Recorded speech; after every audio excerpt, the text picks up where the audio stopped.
Hello students, आप लोग कैसे हैं। उम्मीद करता हूँ आप लोग काफ़ी अच्छे से होंगे और अपने एग्ज़ाम की अच्छे से तैयारी करेंगे। तो आज हम पढ़ने वाले हैं सॉल्यूशन का। आज का हमारा ये 5वां लेक्चर होने वाला है, जो कि क्लास 12th का हमारे पास कौन सा है, ये सेकेंड चैप्टर हो जाता है। तो आज का हमारा ये 5वां लेक्चर होने वाला है। और इससे पहले का लेक्चर अगर आप लोगों ने लेक्चर नंबर 4 जो है हमारे पास सॉल्युबिलिटी वाला, वो अगर आप लोगों ने नहीं देख रखा है तो वो आपको डिस्क्रिप्शन में लिंक मिल जाएगा, तो वहाँ पे आप जाके देख सकते हो। ठीक है, थोड़ा तबीयत सही नहीं है, ठीक है, इसलिए थोड़ा कैप वैप लगा के लेक्चर बना रहा हूँ। ऐसे भी किसी एक बच्चे ने कमेंट किया था कि कैप लगा के करने के लिए, और तबीयत सही रहे ख़राब रहे आप लोगों के लिए तो लेक्चर बनाना ही है। तो शुरुआत से अंत तक इस लेक्चर को आपको यानी वीडियो को पूरा देखना है और कॉपी पेन लेके बैठना है और पॉइंट टू पॉइंट नोट्स बनाने हैं। ठीक है, जब मैं समझाऊँ तो समझना है, जब मैं रुक जाऊँ तो मैं कहूँ नोट डाउन करने के लिए तो नोट डाउन करना है आपको। ठीक है, तो हम आज ये vapour pressure of liquid solution के बारे में पढ़ने वाले हैं। तो vapour pressure of liquid solution के बारे में पढ़ने से पहले आप लोगों को एक चीज़ जान लेना चाहिए कि सबसे पहले वेपर प्रेशर होता क्या है। अब वेपर प्रेशर होता क्या है, अब देखो वेपर प्रेशर मैंने 2 कंटेनर ले लूँ, ठीक है, एक क्लोज ले लूँ एक ओपन ले लूँ। ठीक है, क्लोज वाले में क्या होगा हमारे पास, अगर मैं हीट देता हूँ यानी कि कंटेनर में या पतीले में मैंने पानी लिया, ठीक है, पानी लिया मैंने, उसको पानी को गर्म किया, तो क्या होगा उसमें कुछ मॉलिक्यूल जो होंगे वाटर के मॉलिक्यूल्स वो भाप बन के उड़ जाएंगे। अब उड़ जाएंगे हमारे पास, भाप बन के उड़ जाएंगे, तो उसमें मेनली क्या लग रहा है हमारे पास, फोर्स कौन सा लग रहा है, कहीं हमारे पास फोर्स कौन सा लग रहा है, कैसे क्या काम हो रहा है, वो सब हमें जानना चाहिए। एक क्लोज कंटेनर है, क्लोज कंटेनर में हम अगर उसे ढक्के में जला दूं या मैं पानी गर्म कर रहा हूँ ढक्के, ठीक है, तो क्या होगा वहाँ पे हमारे पास एक क्लोज कंटेनर में वहाँ पे इवेपोरेशन नहीं होगा। अगर मैं छोड़ो ऐसे ही रहने दूँ, 2 कंटेनर ले लेता हूँ, एक क्लोज एक हमारे पास ओपन, तो ओपन वाले में क्या होगा, जो वाटर के मॉलिक्यूल जो है इवेपोरेट हो जाएंगे, मतलब मान लो अगर ओपन है तो, लेकिन क्लोज वाले में इवेपोरेट नहीं होगा। अब क्लोज वाले में इवेपोरेट नहीं होगा तो हमारे पास मॉलिक्यूल्स वहीं पे होंगे, तो यहाँ पे क्या होगा, दोनों मॉलिक्यूल जो होंगे हमारे पास बराबर होंगे, यानी इक्विलिब्रियम स्टेट में चले जाएगा वो। लेकिन क्लोज ओपन वाले में तो ऐसे नहीं होगा ना, मॉलिक्यूल्स क्या होंगे, तड़पेंगे, मतलब ऐसे कि बाहर निकालने के लिए कोशिश करेंगे तो बाहर निकलेंगे भी, तो काइनेटिक एनर्जी वहाँ पे प्रोड्यूस हो गई। ठीक है, ये चीज़ हमें याद रखना है। अब हमें यहाँ पे एक चीज़ आता है हमारे पास क्वेश्चन कि यहाँ पे अगर मैं वेपर प्रेशर क्या होगा, यहाँ पे ओपन वाले में हमारे पास वेपर प्रेशर क्या हो जाती है, वेपर प्रेशर हमारे पास इंक्रीज़ करेंगे तो मॉलिक्यूल्स हमारे पास, अब इंक्रीज़ कैसे हमारे पास, देखो वेपर प्रेशर मेनली यहाँ पे इंक्रीज़ होगा डिक्रीज़ होगा, हमारे माइंड में एक क्वेश्चन आना चाहिए। ठीक है, तो पहले इवेपोरेशन को अच्छे से हमें जान लेना चाहिए फिर इसे। अब इवेपोरेशन आप लोग अच्छे से पढ़ चुके हो क्लास 9th में मेनली, ठीक है, अगर नहीं भी पढ़े तो हमारे जो दूसरा चैनल है उस पर हमने ये सारा चीज़ करवाया है, तो वहाँ पे जाके कर देख सकते हो। ठीक है, तो इवेपोरेशन में हमारे पास ये मेनली 2 कंटेनर को लेके हम बात करते हैं। ठीक है, लेकिन हमें बेसिक चीज़, हमें इस टॉपिक को पढ़ने से पहले बेसिक चीज़ तो हमें पता होना ही चाहिए कि हमारे पास क्या होता है वेपर क्या होता है। वेपर पढ़ने से पहले इवेपोरेशन पढ़ लेना चाहिए, क्लोज कंटेनर में एक ओपन कंटेनर में। देखो ओपन कंटेनर में मॉलिक्यूल्स हमारे पास इवेपोरेट हो जाएंगे, लेकिन क्लोज वाले में इवेपोरेट नहीं होंगे, वहीं स्टेबल रह जाएंगे हमारे पास, तो इक्विलिब्रियम मेनली वहाँ पे मेंटेन कर लेगा। लेकिन इस वाले में मेंटेन नहीं कर पाएगा, क्योंकि मॉलिक्यूल्स देखो, अगर मॉलिक्यूल्स इवेपोरेट हो रहे हैं तो वहाँ पे काइनेटिक एनर्जी प्रोड्यूस होगा, तो काइनेटिक एनर्जी अगर प्रोड्यूस हो रहा है तो मॉलिक्यूल्स बाहर जाएंगे। ठीक है, ये चीज़ हमें याद रख लेना है। अब देखो वेपर प्रेशर को ना कुछ फैक्टर जो हैं अफेक्ट करते हैं। ठीक है, फैक्टर, अब मेनली फैक्टर हमारे पास जैसे टेम्परेचर अफेक्ट करेगा मेनली, हो तो हमें पता है। क्या शेप और साइज हमारे पास कंटेनर का अफेक्ट करता है या नहीं करता है, तो मेनली नहीं करता हमारे पास शेप। ठीक है, कोई भी कंटेनर आप पता हमारे पास कंटेनर छोटा हो बड़ा हो क्या फ़र्क पड़ता है, लेकिन सरफेस एरिया पे हमारे पास डिपेंड करता है हमारे पास कि सरफेस एरिया, अगर मेनली सरफेस एरिया ज़्यादा है तो क्या होगा, इवेपोरेट हो जाएगा इजीली, मतलब कोई मॉलिक्यूल्स वाटर के मॉलिक्यूल्स है कोई भी फर्दर मेरे पास है तो। ठीक है, खैर उसकी बात हम छोड़ते हैं और आते हैं अपने सॉल्यूशन वाले टॉपिक पे। तो हमारे पास यहाँ पे आ जाता है vapour pressure of liquid solution. अब vapour pressure of liquid solution क्या है, इसके बारे में हम पढ़ने वाले हैं। हम अकॉर्डिंग टू एनसीईआरटी हम चलते हैं, तो एनसीईआरटी हमने बगल में रखा हुआ है तो अकॉर्डिंग टू एनसीईआरटी हम चलने वाले हैं। ये हमारे पास टॉपिक हो जाता है, हाँ, vapour pressure of liquid solution. अब vapour pressure of liquid solution हमारे पास हो जाता है, तो इसी के एनसीईआरटी को फॉलो करते हुए हम पूरा पढ़ने वाले हैं। तो आप इस चीज़ को ज़रा देखें और न्यूमेरिकल्स भी हम करने वाले हैं मेनली। तो वेपर प्रेशर मेनली हम अगर अकॉर्डिंग टू एनसीईआरटी कहा जाए तो होते तो 2 टाइप के ही हैं, मेनली एक तीसरा इंक्लूड होता है, वो कौन सा हम देखते हैं। सबसे पहले हमारे पास वेपर प्रेशर होता है लिक्विड इन लिक्विड हमारे पास सॉल्यूशन में, एक दूसरा होता है solid in solid in liquid में। अब ये वाले जो होते हैं ना, ये हमारे पास वोलेटाइल होते हैं, ये हमारे पास वोलेटाइल होते हैं हमारे पास, ठीक है। ये हमारे पास कौन से होते हैं, नॉन वोलेटाइल होते हैं, नॉन वोलेटाइल होते हैं, ये चीज़ हमें याद रख लेना। अब हमारे पास देखो वोलेटाइल का मतलब क्या होता है, कोई चीज़ में चेंजेस हो रहा। अब हमारे पास यहाँ पे चेंज किसकी बात कर रहा है, चेंज होने की, यानी वेपर की, हमारे पास वेपर प्रेशर की चेंज होने की बात हो रही है, किसमें, हमारे पास सॉल्यूट में। अब एक चीज़ हम पहले पढ़ चुके हैं कि हम सॉल्यूशन की बात करते हैं, जहाँ हम सॉल्यूशन की बात करेंगे वहाँ पे सॉल्यूट और सॉल्वेंट की ज़रूर बात करेंगे, तो हम मेनली मोल फ्रैक्शन की भी बात करने वाले हैं यहाँ पे। तो अगर आप लोगों ने अगर मोल फ्रैक्शन वाला अगर लेक्चर नहीं देखा है ना, मोल फ्रैक्शन जो हमारे पास मोल कॉन्सेप्ट वाले जो हमने करवाया था, आई थिंक 1.5 घंटे का लेक्चर था, और यहाँ पे भी हमने करवा रखा है सॉल्यूशन वाले में भी, तो वो भी आप जाके देख सकते हो, ठीक है। आप यूट्यूब के प्ले लिस्ट में आपको मिल जाएगा, ठीक है, वहाँ पे आप जाके देख सकते हो मोल फ्रैक्शन वाले में या मोल कॉन्सेप्ट वाले में। Some basic concepts of chemistry में जो हमने क्लास 11th में कराया था, वहाँ पे आपको देखने को मिल जाएगा, ठीक है। तो यहाँ पे हमारे पास अब ये वोलेटाइल लिक्विड क्या होता है, अब वोलेटाइल हमारे पास होता है लिक्विड, हमारे पास एक होता है नॉन वोलेटाइल। अब नॉन वोलेटाइल जो होगा ना, हमारे पास सॉलिड में ही होगा। अब सॉलिड में ही हमारे पास क्या होता है, अब इसमें हम एग्जाम्पल भी क्या क्या लेते हैं, देखो एग्जाम्पल जो हम लेते हैं ना, मेनली हमारे पास इसमें NaCl का ले लेते हैं, ठीक है, यूरिया का ले लेते हैं, हम ग्लूकोज का ले लेते हैं, ठीक है, ग्लूकोज का ले लिया हमने। अगर फर्दर अगर बोले तो किसका, शुगर का ले लेते हैं, और भी हमारे पास काफ़ी ऐसे हो जाते हैं हमारे पास। लेकिन इसमें हम मिले तो लिए तो किसका, क्लोरोफॉर्म का CH Cl3 हमारे पास मेनली आ जाता है, हमारे पास C2H5OH का हम ले लेते हैं। ये सब हमारे पास क्या हो जाते हैं, कुछ एग्जांपल्स हो जाते हैं हमारे पास दोनों के। तो वोलेटाइल यानी चेंजेस किस में, यानी अगर हिंदी में बोले तो परिवर्तनशील हो कहते हैं हिंदी में। तो हमारे पास वोलेटाइल यानी चेंजेस हमारे पास लिक्विड में चेंजेस होंगे या सॉलिड लिक्विड में चेंजेस होंगे, तो ये चीज़ हमें देखने को मिलता है। तो इसका एग्जाम्पल आइए, और एक तीसरा आ जाता है हमारे पास रॉल्स लॉ में। हमारे पास Raoult's law in special case में हम लेके हेनरी लॉ को लेके चलते हैं। अब हेनरी लॉ हमने अच्छे से पढ़ा रखा है, इससे पहला लेक्चर जो है ना, चौथा लेक्चर जो है, उसमें हमने हेनरी लॉ को अच्छे से पढ़ा रखा है, तो वहाँ पे आप जाके देख सकते हो। फिर हम इसको स्टार्ट करेंगे फिलहाल यहाँ पे। तो सबसे पहले हम लिक्विड इन लिक्विड करेंगे, फिर रॉल्स लॉ करेंगे। रॉल्स लॉ इन हेनरी हमारे पास लॉ के साथ क्या किया था, स्पेशल केस है वो छोटा सा है वो हमारे पास, ठीक है, तो वो करेंगे। तो एक ये हो जाता है, एक ये होता है, इन दोनों को हम अच्छे से करने वाले हैं। ये हमारा कुछ ज़्यादा इंपॉर्टेंट हो जाता है, तो इसको मोस्ट इंपॉर्टेंट टिक करना है। फिर इसके बाद हम इस पे आएंगे नॉन वोलेटाइल वाले पे। तो इसको हम ज़्यादा टाइम वेस्ट नहीं करते हुए हम इसको स्टार्ट करते हैं। अब इसको पहले आप नोट डाउन कर लो, फिर हम आगे बढ़ते हैं। कॉपी पेन लेके तो आपको ज़रूर बैठना ही है, नोट्स अगर प्रॉपर चाहिए तो, ठीक है। तो इस चीज़ को नोट डाउन करिए आप पहले। तो यहाँ पे हम vapour pressure of liquid solution यानी फर्स्ट जो हमारा है उसकी बात करेंगे। अब एक एक पॉइंट को अच्छे से समझना है आपको, और कॉपी पेन लेके नोट डाउन एक एक प्रॉपर नोट्स बनाने हैं आपको, ठीक है। ऐसे नोट्स आपको यहीं पे मिलेंगे, क्योंकि PDF फॉर्म में अभी बन नहीं रहे, तो यहीं से आपको मिलेंगे नोट्स, ठीक है। इसको ध्यान रखना है। तो वेपर प्रेशर और लिक्विड सॉल्यूशन की बात करते हैं। अब हमारे पास लिक्विड सॉल्यूशन में हमारे पास अब सॉल्यूशन की जहाँ पे भी बात हो जाए ना, सॉल्यूशन की जहाँ पे भी हम बात करते हैं ना, वहाँ पे हम क्या करते हैं, सॉल्यूट और सॉल्वेंट की जरूर बात करके हमारे पास सॉल्यूट हो गया प्लस हमारे पास सॉल्वेंट होता है, ठीक है। तो यहाँ पे अगर हमारे पास देख लिया जाए, तो यहाँ पे जो हमारे पास लिक्विड जो होता है, ये हमारे पास क्या होता है, इसको सॉल्यूट मान लेते हैं, और दूसरे वाले को क्या मान लेते हैं, हम सॉल्वेंट मान लेते हैं। ये चीज़ हमें याद रख लेना है। तो ये चीज़ हमारे पास एक हो गया, हमारे पास एक लिक्विड हमारे पास क्या हो गया, सॉल्यूट होगा, एक हमारे पास सॉल्वेंट हो गया।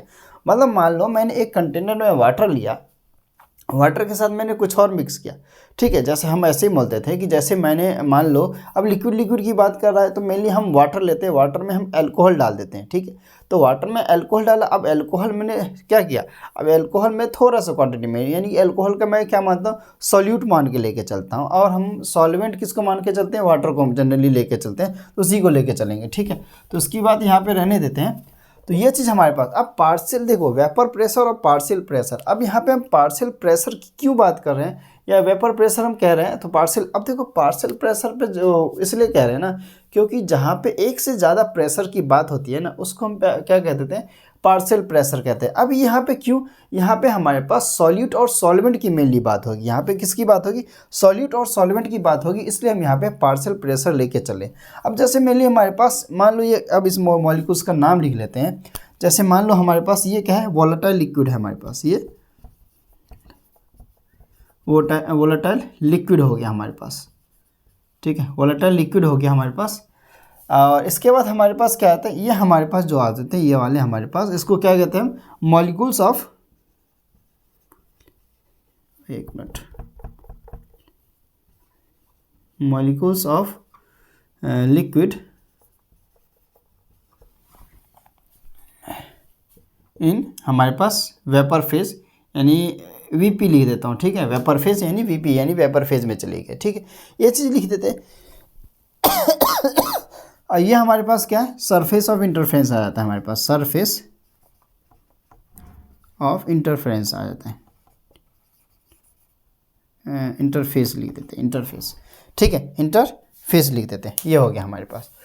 अब हमने ये चीज़ तो बात कर ली, अब यहाँ पे हम मेनली बात करते हैं, अब मान लो हमारे पास मॉलिक्यूल जब लिक्विड फेज में वेपर फेज में जब आ जाते हैं तो लिक्विड्स को जो हमारे पास वेपर फेज में जो है वो अब कुछ इधर जाएंगे कुछ इधर जाएंगे, मतलब इधर अपने किधर किसी भी डायरेक्शन में जाने के लिए ये करेंगे।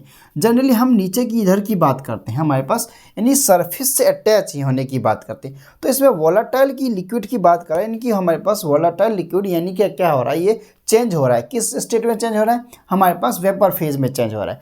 अब वोलेटाइल लिक्विड तो ये होता है, those liquids whose molecules can go to the vapour phase in general condition, हमारे पास जनरल कंडीशन में, यानी हमारे पास कोई भी कंडीशन अगर उस टाइम है उस कंडीशन में जा रही है, यानी कि हमारे पास वेपर फेज में जा रही है, तो ये हमारे पास वोलेटाइल लिक्विड में होता है मेनली। तो ये मॉलिक्यूल्स इसमें जाएगा, तो यानी कि हमारे पास यहाँ पे नो डाउट हमने बेसिक वाले में जानते हैं कि अगर मॉलिक्यूल जा रहा है यहाँ पे तो काइनेटिक एनर्जी प्रोड्यूस होगा, हमारे पास ये आता है। यहाँ पे मेनली ना हमारे पास इंटरमॉलिक्यूलर फोर्स की भी बात होगी, जैसे हमारे पास वोलेटाइल लिक्विड में, जैसे अगर मैं यहाँ पे एग्जाम्पल के तौर पे मैं वाटर ले लूँ, एग्जाम्पल में यहाँ पे मैं वाटर ले सकता हूँ, ठीक है, तो वाटर हो गया मेरे पास, ठीक है, और एल्कोहल हो गया, एल्कोहल हो गया, कैरोसिन ले सकते हो, कैरोसिन, ऑयल की बात कर लेते हैं, ठीक है, गैस, पेट्रोल हो गया, ये सारे तो ऑयल ही होते हैं ना हमारे पास, डीजल एक्सेट्रा, एसीटोन,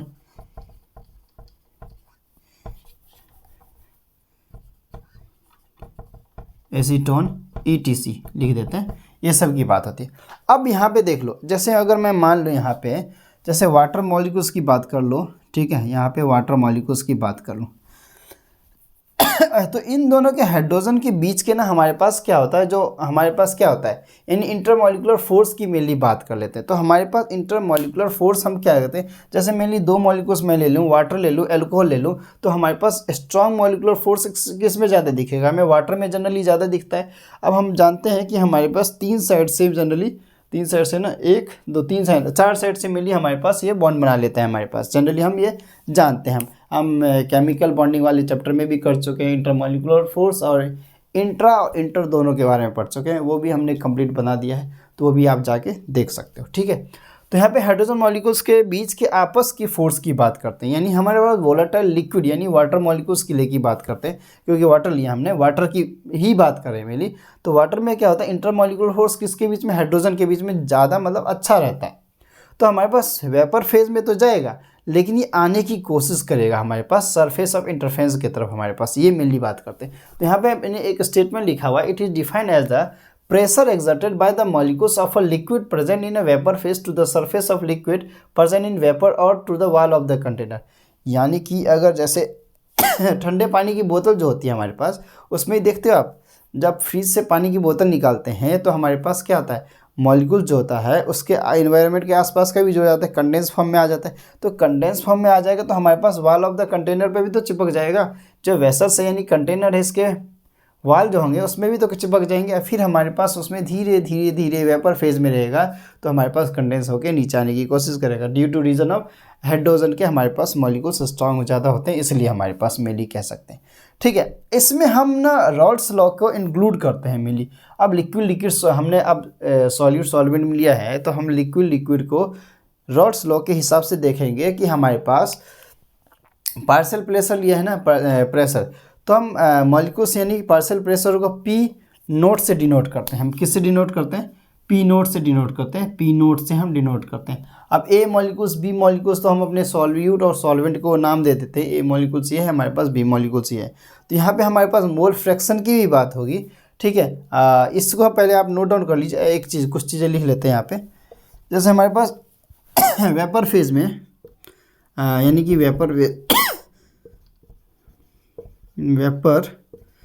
फेज में हमारे पास क्या होता है, टेम्परेचर जो होता है ना डायरेक्टली प्रोपोर्शनल होता है। इतना याद रखने की चीज़ है कि वेपर फेज में जो होता है हमारे पास टेम्परेचर डायरेक्टली प्रोपोर्शनल होता है। अगर मैं टेम्परेचर इंक्रीज़ करूँगा तो वेपर फेज भी यानी वेपर भी क्या करेगा, इंक्रीज़ करेगा हमारे पास, सीधी बात। ठीक है, और वोलेटाइल लिक्विड हमारे पास डिपेंड करता है किस पे, हमारे पास वोलेटिलिटी किस पे डिपेंड करती है, इंटरमॉलिक्यूलर फोर्स पे। तो यहाँ पे लिख लेता हूँ मैं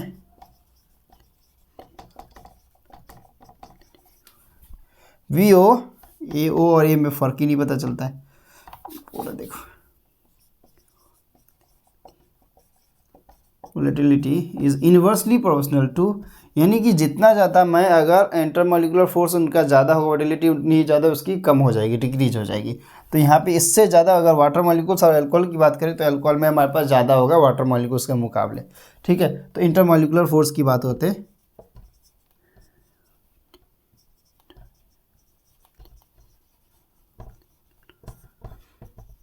फोर्स की बात हो जाती है। ठीक है, तो ये चीज़ आप लोगों को ध्यान रखना है हमारे पास। ठीक है, तो ये प्रॉपर नोट्स हमारा बन जाता है। अगर हम कंपैरिजन बताऊं तो हमारे पास वाटर मॉलिक्यूल्स और अल्कोहल में देखा जाए तो अल्कोहल का हमारे पास कितना ज़्यादा होगा ना, हमारे पास वोलेटाइल लिक्विड वोलेटिलिटी हमारे पास किसकी ज़्यादा होगी, अल्कोहल की ज़्यादा होगी। सीधी बात है, क्योंकि हमारे पास इन्वर्सली प्रोपोर्शनल है क्या, हमारे पास इंटरमॉलिक्यूलर फोर्स। इस चीज़ को ध्यान रखना है, इस चीज़ को आपको नोट डाउन भी करना है। फिर हम रॉल्स लॉ को लेके हम सॉल्यूट सॉल्वेंट में थोड़ा यानी सॉल्यूशन को थोड़ा और अच्छे से पार्शियल प्रेशर यानी कि हम वेपर प्रेशर को यानी कि लिक्विड लिक्विड सॉल्यूशन को और डिफाइन करते हैं। जरा इसको पहले नोट डाउन कर लीजिए।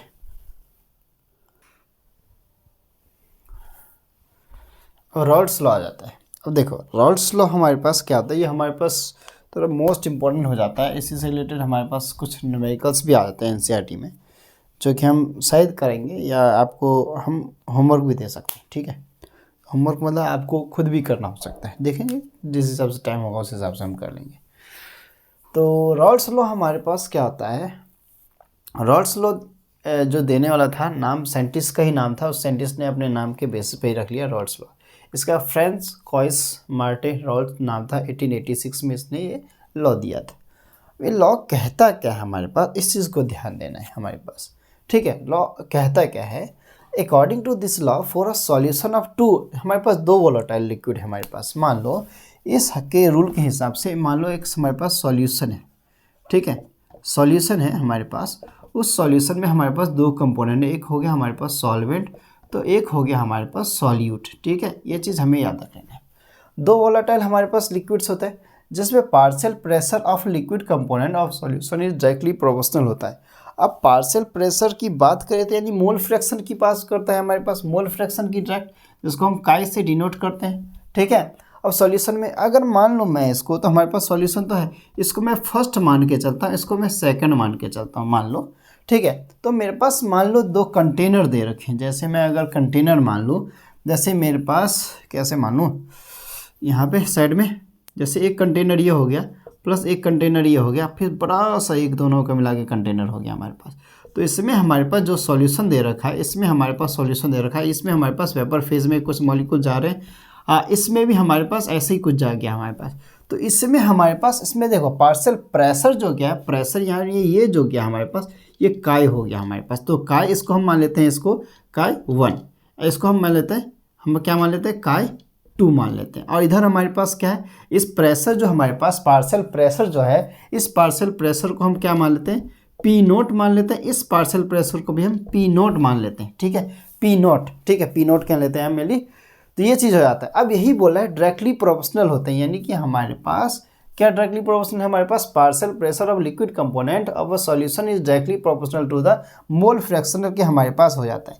यानी हमारे पास P1 naught is directly proportional to chi 1 के, वो इसके लिए P नॉट 2 इजकल टू हमारे पास क्या हो जाता है हमारे लिए, इसका ये 1 हो गया तो ये 2 हो गया, तो इसके लिए हमारे पास डायरेक्टली प्रोपोर्शनल काई 2 का हो जाता है। ये चीज़ हमारे पास कुछ इस तरीके से इक्वेशन बन के आ जाता है, ठीक है। अब इसी फॉर्म को हम कुछ अच्छे तरीके से लिख लेते हैं। अब कैसे, मान लो लेट करके मान लेते हैं ऐसे। अब इसको हम, ये कंपोनेंट है, मैंने समझाने के लिए कुछ इस तरीके से ले लिया हमने, ठीक है।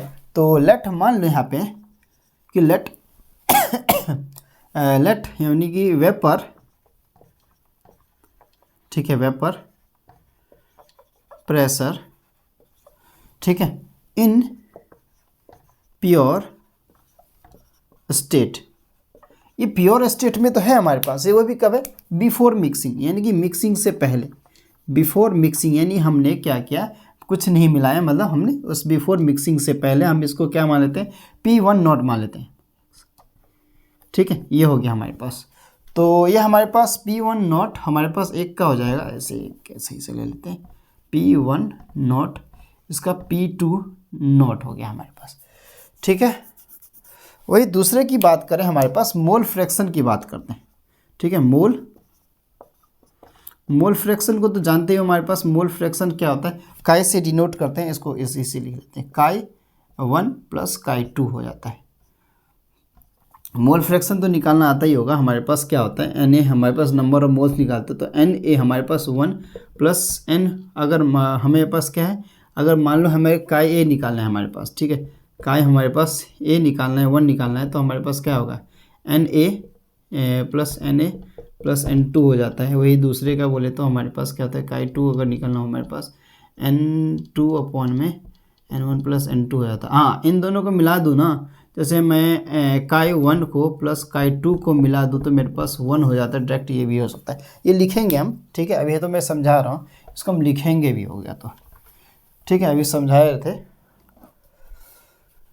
तो ये हो जाता है मोल फ्रैक्शन, ठीक है। अब हमारे पास वेपर प्रेशर हम लिख देते हैं, एक मिनट, बिफोर, अभी बिफोर लिखा, हम बिफोर मिक्सिंग लिखा है, आफ्टर मिक्सिंग के बाद क्या होता है, ये क्या है, तो हमारे पास vapour pressure in pure solution, vapour pressure in solution, in solution में हमारे पास क्या होता है, ठीक है। सॉल्यूशन में क्या होगा हमारे पास, यानी आफ्टर मिक्सिंग, मिक्सिंग करने से पहले, तो हमारे पास मेन सॉल्यूशन वाला फॉर्म हो जाता है, तो इसको हम P1 और P2 मान लेते हैं,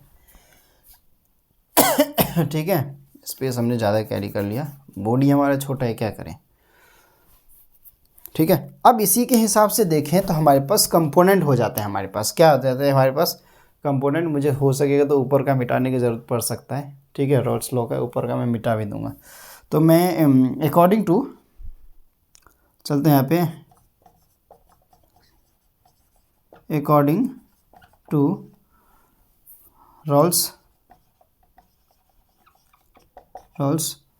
लॉ, ठीक है। मान लो मेरे पास Raoult's law for the first हमारे पास कंपोनेंट के लिए बात होगी, कंपोनेंट के लिए बात होगी। तो फर्स्ट कंपोनेंट के लिए जो बात होगा हमारे पास, अब हमने यहाँ पे लिखा था ना P इज डायरेक्टली प्रोपोर्शनल, तो हमारे पास काई 1 आ जाता है, ठीक है। P हम डायरेक्टली ले लेते हैं, इसको पार्शियल प्रेशर को भी हम ऐसे ही डिनोट करते हैं। अब P टोटल आफ्टर मिक्सिंग के बाद लेना है ना, मैं तो ये ले लेते हैं, तो P1 is directly proportional to chi 1 के बराबर हो जाता है। और दूसरे की बात करें, यहाँ पे ऐसे लाइन खींच देना, ठीक है। आप लोगों के पास जगह होगा कॉपी में, तो स्पेस थोड़ा खुल के अच्छे से लिखना, ठीक है। यहाँ पे मैं सॉल्यूशन की मेनली सेकंड कंपोनेंट की बात करूँगा, तो मैं डायरेक्ट यहाँ पे according to Raoult's law of the second component आप लिखना, ठीक है। मैं सिर्फ सेकंड कंपोनेंट लिखता हूँ ऐसे करके, सेकंड, या मैं ऐसे लिखूँगा, सेकंड कंपोनेंट की। तो हमारे पास सेकंड कंपोनेंट क्या हो जाता है हमारे पास, अच्छा इसका तो मेन चीज़ मैंने लिखा ही नहीं, इसका हमारे पास हो जाता है, इसी को अगर मैं बोलूँ तो P1 is equal to P1 note Chi1 आ जाता है हमारे पास। इसको क्या कहते हैं? सेकंड कंपोनेंट के लिए अगर बात किया जाए तो हमारे पास P2 is directly proportional to Chi1। इसी को अगर मैं लिखूँ तो P2 is directly proportional is equal to हमारे पास P नोट टू Chi2, ये हमारे पास हो जाता है। ये इक्वेशन हमारे पास आ सकते हैं हमारे पास, ये दोनों इक्वेशन हो गया। अब इन्हीं दोनों इक्वेशन को मिला के हम क्या कहते हैं, डाल्टन्स लॉ आप लोगों ने जो पढ़ा होगा ना, तो वो चीज़ आ जाता है। ठीक है, तो ये दो हमारे पास इक्वेशन बन गई, मोस्ट इंपॉर्टेंट है। इसी के बेसिस पे हमारे पास कुछ न्यूमेरिकल्स भी देखने को मिल सकते हैं, तो हम इसको करेंगे। मैं ऊपर का मिटा रहा हूँ, ठीक है।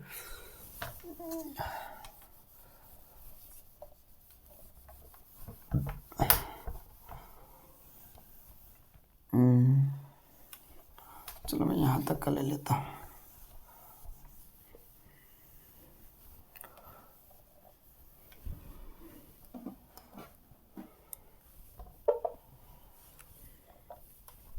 ठीक है, तो ना हम क्या करते हैं, according to the Dalton law of partial pressure. हाँ, अब नाउ करके लिख लो इधर ऐसे, now according to Dalton's law of partial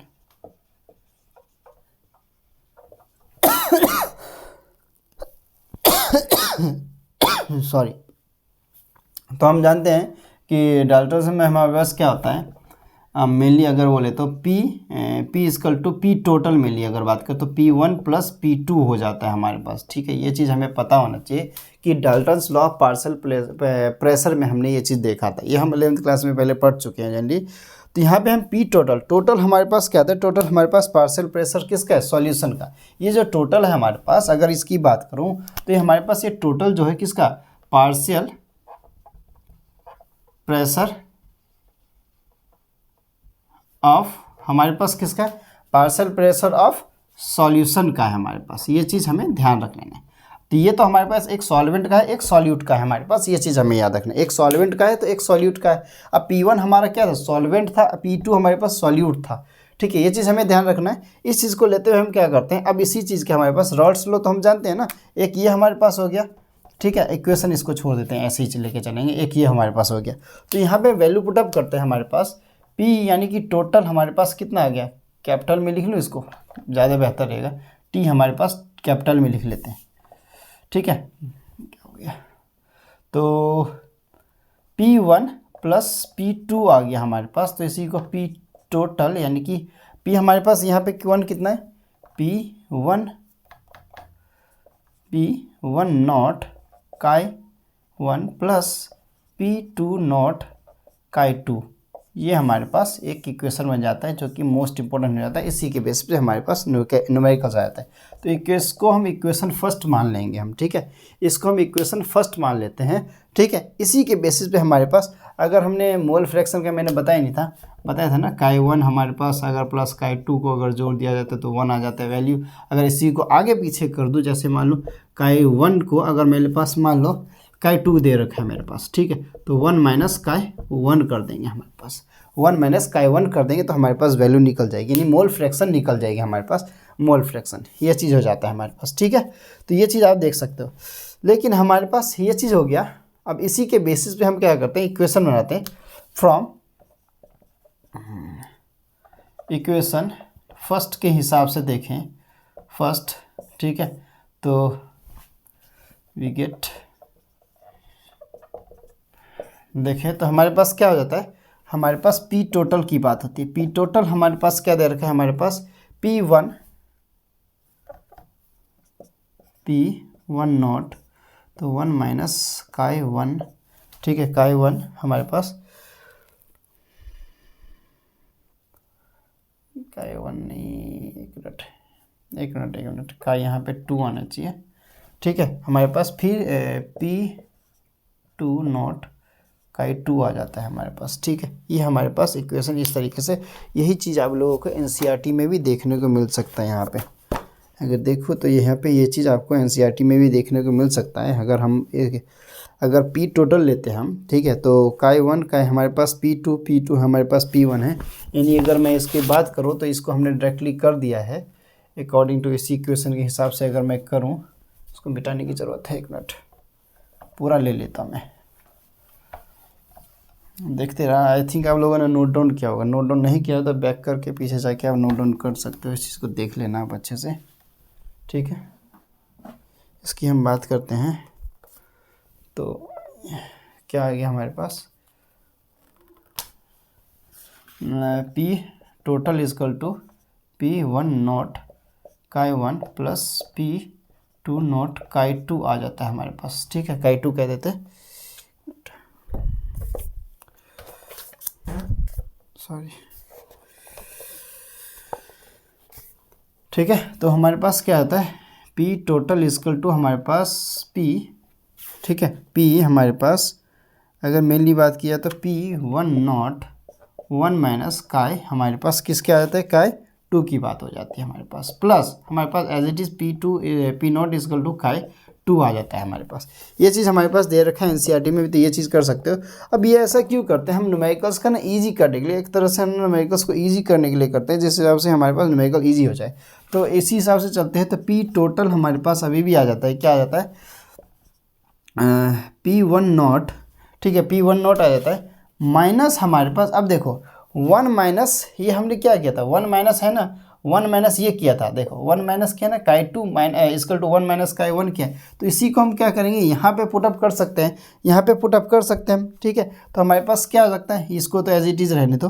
तो यहाँ पे एनसीईआरटी में भी देखें तो हमारे पास P2 माइनस P1 आ जाता है हमारे पास, ठीक है, P2 माइनस P1 आ जाता है। तो पहले P1 नोट काई हमारे पास क्या आ जाता है, काई 2 आ जाता है। अगर डायरेक्ट मैं लिखूँ तो 1 मिनट, इसको इसके साथ मैंने एक बार इसको एक बार इसके साथ, तो एज इट इज आएगा, एक बार इसको इसके साथ, तो मेरे पास काई 2 आ जाएगा। फिर P नोट काई 2, जैसे मैथ में करते हैं ना, इसको एक बार इसके साथ, एक बार इसको इसके साथ क्या करते हैं, हमने मल्टीप्लाई किया, तो हमारे पास कुछ इस तरीके से आया। फिर फाइनल हमारे जो आता है ये आता है हमारे पास, ठीक है। अब देखो ये हमारे पास P आ गया, ये अभी आ गया। इनको हम क्या कर सकते हैं, चेंज कर सकते हैं। P2 माइनस P1 नोट हमारा काई 2 हमारे पास दोनों में सेम आ गया। इन दोनों को हम ले सकते हैं माइनस में अपना, तो P1 को हम इधर छोड़ देते हैं, माइनस में इधर हो गया हमारे पास, ठीक है। तो हम इसको क्या कर सकते हैं, P नोट 2 माइनस, ये हम प्लस में भी कर सकते थे, ये हमारे पास इधर में है ना, तो इधर ये हमारे पास माइनस में होने की वजह से हमने ऐसा किया। एनसीईआरटी में क्या किया इन्होंने, इस 2 को पहले लिया, तो हम भी इसको ले लेते हैं। तो P1 नोट, क्योंकि माइनस में हमारे पास P1 है और हमारे पास क्या आ गया, एक काई 2 आ गया हमारे पास, सीधी बात। ये हमारे पास अगर देखें तो ये हमारे पास एक इक्वेशन बन जाता है, जो कि मोस्ट इंपॉर्टेंट इक्वेशन हो जाता है। इसी के बेस पे हमारे पास न्यूमेरिकल्स भी आ जाते हैं, ठीक है। ये हमारे पास बात हो गई। अभी हमारे पास तो माइनस की बात होगी, अब एक चाहे तो प्लस का भी निकाल सकते हैं। अब कैसे निकाल सकते हैं, वही फर्स्ट इक्वेशन के बेसिस पे हम निकाल सकते हैं, ठीक। ये जो हमने किया था ना, इसी को हम अब पीछे कर देंगे। क्या करेंगे, अब इसको करें ना, तो जैसे ये था, इसी के बेसिस पे अगर करें तो काई 1 है, तो हम इसको क्या कर देंगे, 1 माइनस काई 2 कर देंगे, ठीक है। तो ये आ जाएगा। इसके बेसिस पे अब इस दूसरे को निकालेंगे तो हमारे पास कुछ ये वैल्यू निकल के आता है। क्या निकल के आता है, अगर मैं एनसीईआरटी में भी दे रखा है, आई थिंक नहीं, एनसीईआरटी में नहीं दे रखा है, ठीक है। तो हमारे पास तीसरा रिजल्ट क्या निकल के आता है, P टोटल जो हमारे पास निकल के आता है, हमारे पास P2 नॉट, ये 1 का था, फिर हमारे पास plus P naught 1 minus P2 naught, और हमारे पास काई 1 था। ये हमारे पास तीसरा इक्वेशन कुछ इस तरीके से निकल के आ सकता है, ये चीज़ देख सकते हो, ठीक है। तो ये था हमारा आज का हमारे पास vapour pressure of liquid solution का, ठीक है। ये हमारा पहला ख़त्म होता है। इसी से रिलेटेड हमारे पास क्या है, एनसीईआरटी में एक न्यूमेरिकल्स है, तो ये आप देख सकते हो, ये हमारे पास न्यूमेरिकल्स आ जाता है यहाँ पे। तो न्यूमेरिकल्स क्या कहता है, ठीक है, देखो सॉल्व न्यूमेरिकल्स है, तो ये आप भी कर सकते हो। हमारे पास वेपर प्रेशर और क्लोरोफॉर्म का CaCl3 का दे रखा है, और डाइक्लोरो हमारे पास मीथेन दे रखा है, CH2Cl2 दे रखा है, और टेम्परेचर दे रखा है हमारे पास, और प्रेशर हमारे पास दे रखा है 200 mmHg हमारे पास दोनों दे रखा है, कैलकुलेट करना है वेपर प्रेशर ऑफ सॉल्यूशन। हमारे पास मिक्सिंग का 25.5 ग्राम दे रखा है, क्लोरोफॉर्म का 40 ग्राम हमारे पास दे रखा है, किसका डाइक्लोरो मीथेन का हमारे पास दे रखा है। तो mole fraction of each component और वेपर फेज हमें निकालना है, ठीक है। तो ये आप कर सकते हो, एनसीईआरटी में सॉल्व एग्जाम्पल है। तो सबसे पहले आपको क्या करना है, मोल निकालना है। सबसे पहले मोल फ्रैक्शन का फॉर्मूला यूज़ करते हैं, सबसे पहले तो मोल निकालना है। और हमारे पास मोलर मास, अब जैसे मान लो मेरे पास कोई चीज़ दे रखा है, जैसे मेरे पास CHCl3 दे रखा है। CHCl3 का तो मोलर मास निकालना आता ही होगा, ठीक है। CHCl3 का कैसे निकालते हैं, C+H+Cl×3, तो 12 + 1 + हमारे पास 35.5 × 3 कर देंगे, और इसका जितना आएगा वो हमारे पास ले लेना है, ठीक है। तो इससे हम पहले मोल निकाल लेना है, मोल निकालना है। गिवन मास, हमारे पास मोल का फॉर्मूला क्या होता है, मोल का फॉर्मूला क्या होता है हमारे पास, अगर मोल का बात करें तो हमारे पास क्या होता है, गिवन मास दे रखा है, अपन में क्या होता है, मोलर मास होता है, मोलर मास। ये निकाल लोगे तो मोल निकल जाएगा। अब हमारे पास जैसे क्लोरोफॉर्म का निकल जाएगा, वैसे हमारे पास डाइक्लोरोमीथेन का भी निकल जाएगा, दोनों का। तो हमारे पास ये फॉर्म, अगर एक भी फॉर्मूला अगर हमारे पास निकल जाता है, जैसे मान लो हमारे पास 1 दे रखा है, जैसे मान लो N हमारे पास CHCl3 दे रखा है, इसका निकालना है। तो N हमारे CHCl3 का ही लेके पास हम NCHCl3 प्लस हमारे पास क्या दे रखा था, NCH2Cl2 हमारे पास जो दे रखा है उसका हम निकाल लेंगे। उसके बेसिस पे हमारे पास ये क्वेश्चन हो जाएगा, दोनों का हम मोल फ्रैक्शन निकालेंगे। मोल फ्रैक्शन निकालने के बाद हमारे पास प्रेशर दे रखा है, प्रेशर को हम पुटअप करेंगे, इस दोनों को निकालने के बाद हमारे पास टोटल प्रेशर में डाल देंगे, ऐड कर देंगे, हमारे पास निकल जाएगा हमारे पास ये, ठीक है। 347 हमारे पास टोटल प्रेशर निकल रहा है इसका, पहले वाले का। दूसरे का हमारे पास क्या है, दूसरे पहले वाले का तो निकल गया इतना हमारे पास, ठीक है। दूसरे का भी निकालोगे तो हमारे पास निकल जाएगा। तो कुछ इस तरीके से कर लेना है। अब हम चलेंगे according to NCERT Raoult's law as a special case in Henry law चलेंगे, ठीक है। पहले आप इस चीज़ को नोट डाउन कर लिए, अगर कोई भी फिर भी दिक्कत आता है यानी प्रॉब्लम होती है तो हमें बताइए कमेंट सेक्शन में, ठीक है। तो आगे बढ़ते हैं हम। इसमें हमारा एक ग्राफ बच जाता है, ठीक है, जो कि मैंने एनसीईआरटी में देखा तो मुझे ग्राफ दिखा है कि हमारे पास डाल्टन्स लॉ के हमारे हिसाब से अगर देखा जाए तो हमारे पास एक ग्राफ बनता है। अब ये ग्राफ क्या होता है, इधर हमने ले लिया वेपर प्रेशर, ले लिया हमने इधर, ठीक है। इधर भी हमने ले लिया वेपर प्रेशर, ठीक है। ये चीज़ हमें हो जाता है, ये चीज़ देख लेना हमें। एक यहाँ से यहाँ की तरफ थोड़ा नीचे हो गया है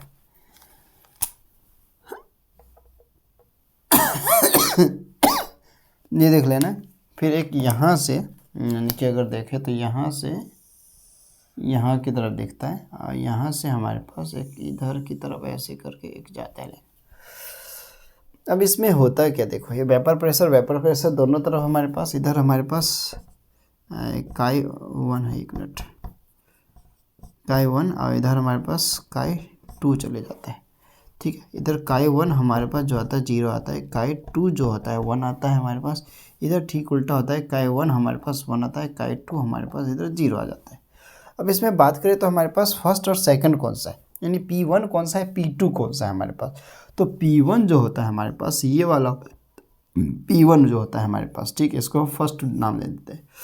ये जो हमारे पास जा रहा है ये हमारे पास P2 हो जाता है हमारे पास, जिसको हम सेकंड कह देते हैं, ठीक है। तो ये चीज़ हो जाता है। और ये जो तीसरा वाला जो बन जाता है ये वाला हमारे पास, ये क्या होता है, अगर P टोटल हो जाता है हमारे पास, P टोटल हो जाता है P1 + P2 हो जाता है हमारे पास, यानी पार्शियल प्रेशर ऑफ 1 और पार्शियल प्रेशर। ये according to Dalton's law of partial pressure होता है, ये चीज़ यहाँ लिख लेना चाहिए। According to Dalton law of partial pressure होता है। ये ग्राफ हमारे पास एनसीईआरटी में भी दे रखा है, ठीक है। मैं अभी दिखा देता हूँ। ये हमारे पास किसका था, मोल फ्रैक्शन का था, मोल फ्रैक्शन का था, ठीक है। ये चीज़ हमें देख लेना चाहिए। अब ये चीज़ एनसीईआरटी में भी हमारे पास दे रखा है यहाँ पे यही चीज़ हमारे पास यहाँ दे रखा है, ये ग्राफ दे रखा है, तो देख सकते हो आप, ठीक है। इसके बाद हम rods law of special case Henry law में चलते हैं हम, ठीक है। पहले इसको आप अच्छे से नोट डाउन कर लीजिए, इसके बाद हम चलते हैं उस पर, ठीक है। यहाँ पे हम रॉल्स लॉ यानी कि जो तीसरा पोर्शन था उसको हम अभी कर लेते हैं। Raoult's law as a special case of Henry law. अब इसमें ना हमारे पास दोनों लॉ को देखना है। अगर मेनली बात की जाए तो हमारे पास हेनरी लॉ को भी देखना है और हमारे पास रॉल्स लॉ को भी देखना है। अब दोनों का हमारे पास हेनरी लॉ तो हम पढ़ चुके हैं, सॉल्युबिलिटी के बारे में जब हमने पढ़ा था, इससे पिछला जो लेक्चर है उसमें हमने हेनरी लॉ के बारे में पढ़ रखा है। इसमें मेनली हम गैस के बारे में बात करते हैं, तो हम यहाँ लिख लेते हैं for a solution of a gas in liquid, for a solution of gas in liquid की बात होती है। लेकिन इसी में हमारे पास किसकी बारे में बात होती है, इसको ब्रैकेट में क्लोज कर लो। For a solution of liquid in liquid के बारे में बात होती है, लिक्विड इन लिक्विड के बारे में बात होती है। ये चीज़ हमें याद रखना है। लेकिन सॉल्यूट और सॉल्वेंट की तो बात होगी इसमें भी, ठीक है। तो इसमें क्या कहा गया है कि हमारे पास जो दोनों लॉ है, both law states the partial pressure is directly proportional to the mole fraction. यानी दोनों तो हमारे पास क्या है, डायरेक्टली प्रोपोर्शनल, किसके, मोल फ्रैक्शनल के ही डायरेक्टली प्रोपोर्शनल है। यहाँ पे भी काय, यहाँ पे भी काय, हमारे पास दोनों क्या है, डायरेक्टली प्रोपोर्शनल है किसके, मोल फ्रैक्शन के, ठीक है। तो P is directly proportional to अगर कहा जाता है, P is directly proportional to को हमारे पास किसके आ जाता है, काय के बराबर आ जाता है, काय के बराबर आ जाता है हमारे पास। ये चीज़ हमें याद रखना है। तो ओनली डिफरेंस हमारे पास दोनों में डिफरेंस क्या था, this two are their constant, हमारे पास वैल्यू, दोनों की वैल्यू हमारे पास क्या हो जाती है, कांस्टेंट हो जाती है हमारे पास, ठीक है। हमारे पास दोनों की वैल्यू कांस्टेंट हो जाती है, ये चीज़ हमें याद रखना है। इफ़ एनी, अगर किसी भी अगर केस में हमारे पास कांस्टेंट वैल्यू अगर सेम हो जाता है तो रॉल्स लॉ हमारे पास क्या आता है, Rawls law will become the special case में चले जाता है, अब हेनरी लॉ में हमारे पास, ठीक है। यही हमारे पास vapour pressure of liquid component भी इक्वल हमारे पास हो जाता है किसके, गैस स्टेट, यानी वेपर प्रेशर जो होता है लिक्विड का हमारे पास गैसेस सॉल्यूट के हमारे पास बराबर हो जाता है। ये हमारे पास इसमें ये कंडीशन था। अब हमारे पास इसका थर्ड जो टॉपिक पड़ता है हमारे पास वेपर प्रेशर इन सॉलिड, हमारे पास सॉलिड लिक्विड में, यानी नॉन वोलेटाइल सब्सटेंस की मेनली हम बात करते हैं, ठीक है। तो पहले आप इसको नोट डाउन कर लीजिए। एक छोटा सा हमारे पास सॉलिड लिक्विड यानी नॉन वोलेटाइल सॉलिड्स का पता हमारे पास होता है, वो चीज़ हम करते हैं। पहले इसको आप कॉपी पेन मतलब कॉपी में नोट डाउन कर लीजिए, सीधी बात।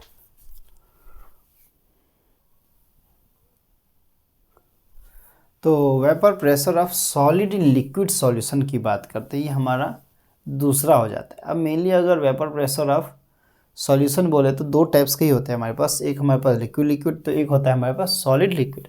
अब इसमें मेनली अगर हम बात करें ना तो हमारे पास सॉलिड जो होता है हमारे पास, ये सॉलिड जो होता है ये हमारे पास सॉल्यूट का काम करते हैं, ठीक है, सॉल्यूट का काम करते हैं। और लिक्विड जो होता है हमारे पास सॉल्वेंट का काम करता है, ये चीज़ हमें याद रख लेना है, ठीक है। ये सॉलिड जो होता है सॉल्यूट का काम करता है और लिक्विड जो होता है सॉल्वेंट का काम, ये चीज़। और नॉन वोलेटाइल हमारे पास सॉलिड की वजह से कह देते हैं हम इसे, ठीक है। तो when a non volatile solid solute is added to, अगर हम कोई नॉन वोलेटाइल सॉलिड, अब देखो सॉलिड की वजह से ही हम इसको क्या कहते हैं, सॉलिड की वजह से इसको हम क्या कहते हैं, नॉन वोलेटाइल कहते हैं, जो कि हमारे पास एडेड होता है वोलेटाइल यानी लिक्विड सॉल्वेंट में ऐड किया जाता है। और इसी से हमारे पास वेपर प्रेशर क्या होता है, इसमें मेनली डिक्रीज हो जाता है, क्योंकि कुछ हमारे पास पार्टिकल जो होता है हमारे पास कंसनट्रेटेड फॉर्म में हमारे पास सरफेस पर प्रेजेंट होते हैं। कहाँ पे, अभी मैं डायग्राम बना के दिखाऊंगा। यानी कि हमारे पास जो वाटर का जैसे हमारे पास सरफेस है वाटर का, उस सरफेस पे प्रेजेंट होता है मेनली अगर कहा जाता है, तो उसी से हमारे पास स्केप कर जाता है हमारे पास मॉलिक्यूल। जैसे अगर मैं मान लूँ तो हमने दो जार बना लिया ऐसे करके, एक ये बना लिया, एक हमने ये बना लिया, ठीक है, ऐसे करके इसमें हमने मॉलिक्यूल्स ऐसे करके दिखा दिया, ठीक है, ऐसे हमने मॉलिक्यूल्स दिखा दिए। एक हमने ऐसे सरफेस बना लिया, एक हमने ऐसे दिखा दिया, ठीक है। ये हमारे पास किसका बनेगा, ये हमारे पास सॉल्वेंट का ले लिया हमने, ये हमने सॉल्यूट का ले लिया। अब इसमें हमारे पास जो मॉलिक्यूल्स है ना हमारे पास, इसमें ऐसे ऐसे मॉलिक्यूल्स कुछ इस फॉर्म में आ जाते हैं हमारे पास। अब हमारे पास वेपर फेज़ में भी आएंगे तो कुछ इस टाइप्स के वेपर फेज़ में आ जाएंगे, ठीक है। इसमें भी हमारे पास अगर देखें तो हमारे पास कुछ इस टाइप्स के वेपर फेज़ में आते हैं। लेकिन लेकिन यहाँ पे बोला है ना हमारे पास सम, यानी कुछ को हम ब्लैक से ऐसे अगर डार्क कर दें हमारे पास तो कुछ हमारे पास इस टाइप के भी दिख जाते हैं हमारे पास, ठीक है। तो जैसे अगर मैं देखूँ तो ये डार्क वाले हो गए, एक हमारे पास सिंपली नॉर्मल ऐसे वाले हो गए। तो हमारे पास डार्क वाले जो हो जाते हैं ना, ये वाले हमारे पास सॉल्यूट में आ जाते हैं, ये हमारे पास सॉल्वेंट में आ जाते हैं, लेकिन हमने दिखा है ऐसे ही, ठीक है। ये चीज़ ऐसे कह सकते हैं, ठीक है। हाँ, तो ये चीज़ अब मॉलिक्यूल्स तो इसमें भी आएगा हमारे पास, इस स्टेट में आएगा, लेकिन थोड़े कम आएंगे, यहाँ पे ज़्यादा आएंगे, वहाँ पे कम आएंगे। तो यहाँ पे हम लिख सकते हैं, यहाँ पे ये चीज़ हम लिख सकते हैं कि हमारे पास यहाँ पे जो मॉलिक्यूल्स हैं, यहाँ पे लिख सकते हैं lesser number of molecules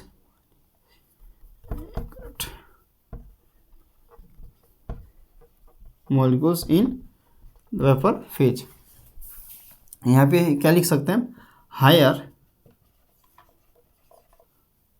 number of molecules in vapour phase, ये हम लिख सकते हैं, ठीक है। तो ये हमारे पास कुछ कंडीशन हो जाती है कि हमारे पास क्या होता है कि सॉलिड लिक्विड में, यानी कि सॉल्वेंट में क्या होता है, हायर नंबर मॉलिक्यूल्स हमारे पास वेपर फेज में चले जाते हैं, लेकिन हमारे पास वही अगर सॉलिड की बात करें तो हमारे पास लेसर नंबर में जाते हैं। इसमें हमारे पास कुछ ऐसा क्यों होता है, क्योंकि हमारे पास वेपर फेज का डिक्रीज हो जाता है। क्यों डिक्रीज होता है, क्योंकि सॉलिड में पार्टिकल्स कुछ जो होता है ना, वो हमारे पास स्केप कर जाते हैं हमारे पास वेपर फेज में, कुछ ही कंसनट्रेटेड फॉर्म में रहते हैं, वो भी सरफेस पे दिखते हैं हमारे पास। तो ये सरफेस मॉलिक्यूल्स होता है, इस पे दिख जाता है। तो ये हमारे पास वेपर फेज और सॉलिड इन लिक्विड सॉल्यूशन था हमारा, ठीक है। तो ये हमारा आज का टॉपिक यहीं पे ख़त्म होता है, ठीक है। तो आप लोगों को लेक्चर कैसा लगा हमें कमेंट सेक्शन में ज़रूर बताएं, और आप लोगों से रिक्वेस्ट है कि लेक्चर को अपने दोस्तों के साथ शेयर करें, या अपने जिसके साथ भी आप शेयर कर सकते हैं, क्योंकि ज्ञान यानी नॉलेज जो बांटने से क्या होता है, बढ़ता है हमें, ठीक है। तो हमें ज्ञान जरूर बांटना चाहिए अपने दोस्तों के साथ, अपने किसी के साथ जो पढ़ने वाले स्टूडेंट ऐसे लगते हैं उनको आप शेयर किया करिए। आप प्रॉपर नोट्स बनाना है, ठीक है। ऐसे हम रेगुलर लेक्चर लेके आएंगे। तबीयत ख़राब है फिर भी आप लोगों के लिए लेक्चर हम लेके आए, ठीक है। तो आप लोगों का भी कुछ काम बनता है कि हमें सपोर्ट करें, ठीक है। हमारे चैनल को सपोर्ट करें, ऐसे ग्रो करते रहे, ठीक है। तो हम ग्रो करेंगे तो आपको भी ग्रो कर पाएंगे। आपके लिए ज़्यादा से ज़्यादा जितना अच्छा कंटेंट हो सके उतना अच्छा लेके आने की कोशिश करेंगे हम, ठीक है। और हो सके तो हम कुछ दिनों में ऐसी नोट्स को ना और PDF फॉर्म में कन्वर्ट करके आप लोगों के लिए हम लाने वाले हैं। प्लानिंग यही चल रही है, ठीक है। तो आप लोगों का ऐसे ही प्यार कंटिन्यू बना रहा तो ज़रूर हम ये चीज़ भी करेंगे ही, ठीक है। तो आज का लेक्चर हम ज़्यादा टाइम वेस्ट ना करते हुए यहीं पे ख़त्म करते हैं, और फिर मिलते हैं हम किसी नए लेक्चर के साथ।